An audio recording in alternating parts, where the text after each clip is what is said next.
मेरे साथ हैं दीपक कुमार गुप्ता जी, देश के जाने माने साइबर क्राइम एक्सपर्ट हैं, बिहार के रहने वाले हैं। समय समय पर इनसे हम सीखते रहते हैं कि साइबर क्राइम से बचे कैसे। तो देखिए दीपक जी, स्वागत है आपका। और हम ये जानना चाहते हैं, हमारे दर्शकों का सवाल है और परेशानी का सबब भी रहता है, सभी डरे रहते हैं। अभी अभी आप आए हैं तो आपने एक ऐसे व्यक्ति का 50,000 रुपया वापस कराया है जो उनके बैंक अकाउंट से निकाल लिया गया था और कुछ ही घंटों में आपने वापस करा दिया।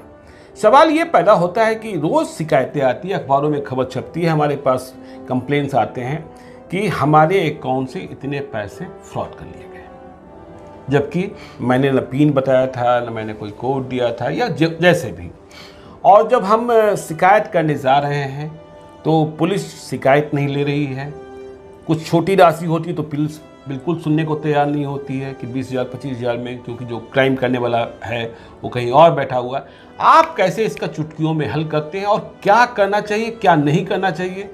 आप तो कहते हैं कि पुलिस में पहले जाने की जरूरत ही नहीं है, पहले कुछ और कर लीजिए।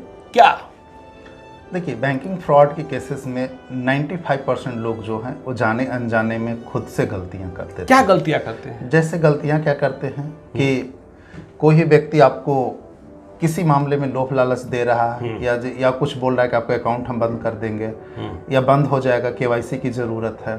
ऐसे कंडीशंस में आप क्या करते हैं कि उसको ओटीपी दे देते हैं, कोई वो लिंक भेजता है उस पर आप क्लिक कर देते हैं, या फिर जाने अनजाने में किसी अकाउंट में स्वयं आप ट्रांसफ़र भी कर देते हैं पैसे। जैसे कई बार इस पर OLX वगैरह पे भी शिकायत देखने को मिलता है। आर्मी वगैरह के नाम पर, मतलब कि वो बाइक वगैरह था, कार वगैरह था और उसके नाम पर पैसा वगैरह दे दिया गया।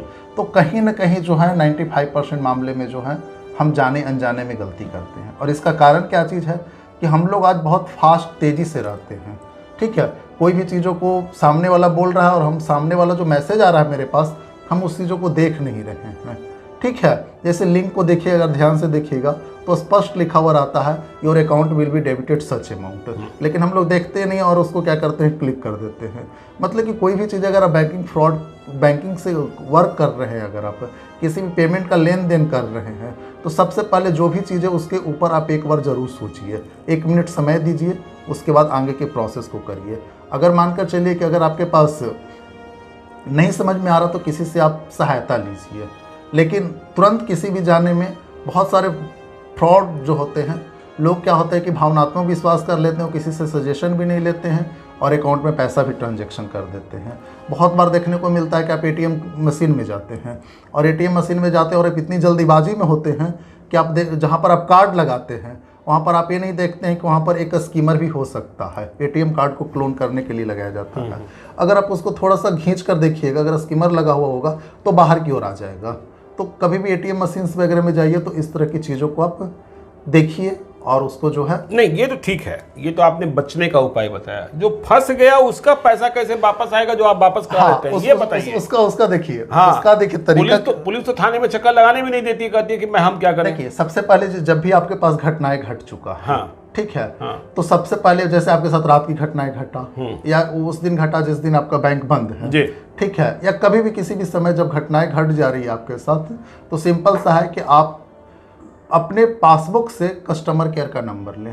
पासबुक से कस्टमर केयर का नंबर गूगल से कभी भी सर्च नहीं करिए। मतलब गूगल से कस्टमर केयर का नंबर सर्च नहीं करना है, क्योंकि इससे सबसे ज्यादा फर्जीवाड़ा हो रहा है। इससे ज्यादा फर्जीवाड़ा गूगल पे हमेशा जो है आज के डेट में जो है फर्जी जो है नंबर बहुत सारा है। हाँ। अगर आप उसको कॉल करिएगा, उसको फॉलो करिएगा तो पहले से आप शिकार हो चुके हैं और आने वाले दिन में भी शिकार हो। तो हमें कस्टमर केयर का नंबर अपने पासबुक से लीजिए। पासबुक से लेना। पासबुक पास में ना हो तो क्या करें? पासबुक अगर पास में नहीं है तो उसका वेबसाइट्स वगैरह से ले लीजिए। ठीक है, वेबसाइट से ले लीजिए उसका, लेकिन कभी भी ऐसे गूगल में सर्च करके नहीं लीजिए। ठीक है।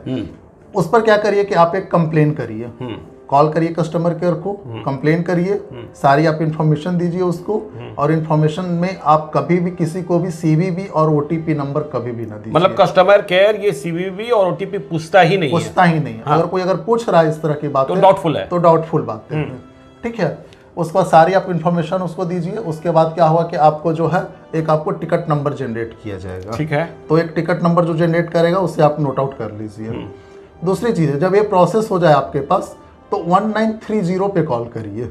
जो भारत सरकार के द्वारा 1930 पे कॉल करिए। Toll free number toll free number है वो आप उस पर कॉल करिए। 24/7 है। हाँ 24/7 है जी। आप उस पर कॉल करिए, सारी सूचनाएं आप दीजिए और वहाँ पर भी क्या करिए, कंप्लेन दर्ज करिए।